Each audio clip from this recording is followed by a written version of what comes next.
tomorrow. So let's take a look at some of the stories in more detail, some that I've mentioned and others that are dominating in the press. So we start with Canada's Globe and Mail, which looks at what happened in Toronto, where we've just mentioned someone driving a van killed at least 10 pedestrians. And what police say appears to have been a deliberate attack. Officers are questioning the driver, who's 25 years old and has been identified as Alec Minassian.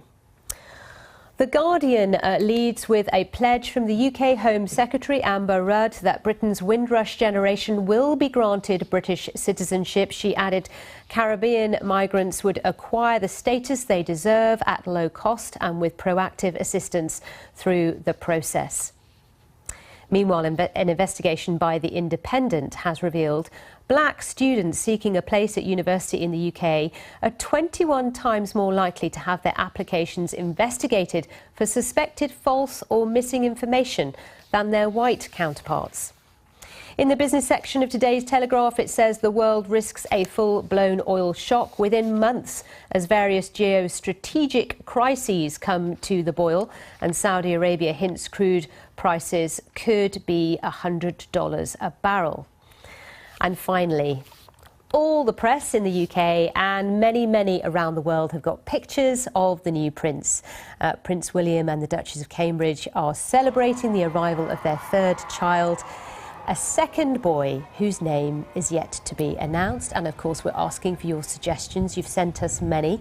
So let's get started. Oliver Cornock is back, editor-in-chief of Oxford Business Group. He's put Oliver in as a suggestion. We don't think they're going to go with that, though, do we? Sadly not. Sadly not. We'll get to that in a moment, but let's start with coverage of what's happened in Toronto. Horrific scenes, a van going at 70, 80 miles an hour down the pavement where pedestrians were walking. Something very unusual there. Yet again, the centre of a global city brought to a standstill and carnage. 10 people dead, 15 injured. Some of the pictures on Twitter were absolutely horrendous. And at the moment, they're saying this isn't a national security issue, as you've reported. But one has to ask, the motivation behind this. I note that the G7 foreign ministers and security ministers were meeting not far away. Speculation is not helpful. I'm not going to start down that road. But, you can't help wondering if there's a point being made there. Canada, of course, politically on the global stage is relatively neutral. I mean, I would say they're a very vanilla force globally. And so it's very odd. Doesn't have a huge terrorist history. No, and of course, not many conclusions drawn about the suspected driver either. 25-year-old Alec Minassian, not much known about him. The authorities said they didn't know about him prior to this event.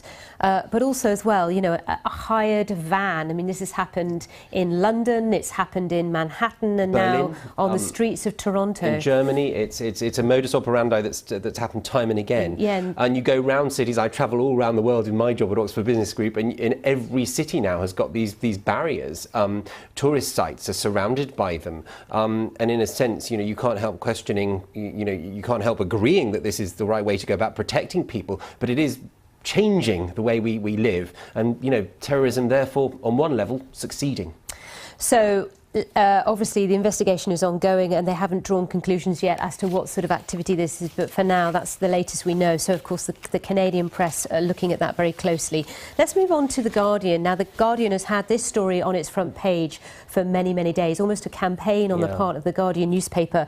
They're now saying UK citizenship for Windrush generation. The Home Secretary pledging she'll grant this. The government trying to draw a line under this, what many would describe as a scandal. Definitely scandalous. The Guardian, as you rightly say, have campaigned on this. It's been their story. They really broke this story and pushed it.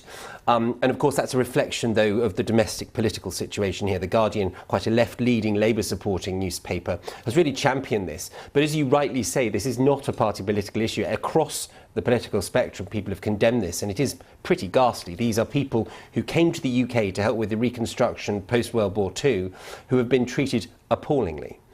Now, you cannot help, though, look at this and recognise that this happened when the Commonwealth heads of government met here. There was a real frisson around this, and the government had been on the back foot. Remember, Theresa May, the current Prime Minister, the current Home Secretary, were both part of the changing rules, this sort of hostile environment about immigrants. And then the flip side, though, Sally, and people won't want to talk about this, is that immigration remains a very big issue. It was a very, very divisive issue when we debated Brexit and people went to vote here in the UK. And the Labour Party do have to get a position on this. And I'm not saying that this is the right moment, that is very crass, but we do have to accept that this is a political situation that is not going away. And this is just one part of a much bigger situation. And add into that furthermore, EU citizens within the UK, how are they going to be treated post-Brexit? Indeed, and as you say, it's a huge issue with very wide implications, and it's an issue that seems to be at the fore in many, many countries around Europe. It's being debated this week in the French Parliament. Some of Emmanuel Macron's own new ideas are being seen as very controversial in France, but also elsewhere across Europe with all the elections we've had in the last sort of 12 months. It's been the key issue. This rise in nationalist rhetoric is global. It's not just here. And as I say, I think this has to be discussed more openly and more candidly. Which leads us very neatly on to our next story, which is an exclusive The Independent has, which says black university applicants in the UK are 21 times more likely to be scrutinised for admissions. What has The Independent found? Well, we've just heard in the previous summary of the news about the Stephen Lawrence Day, Memorial Day on the 22nd of April. You'll remember that the Metropolitan Police here in London was branded as institutionally racist then. And The Independent used that phrase, institutional racism, here against the university application system here in the UK, UCAS. And it does seem that the figures are really, really quite shocking. If you're a black applicant, you are far more likely to be interrogated, have your application scrutinised for plagiarism, fraudulent detail.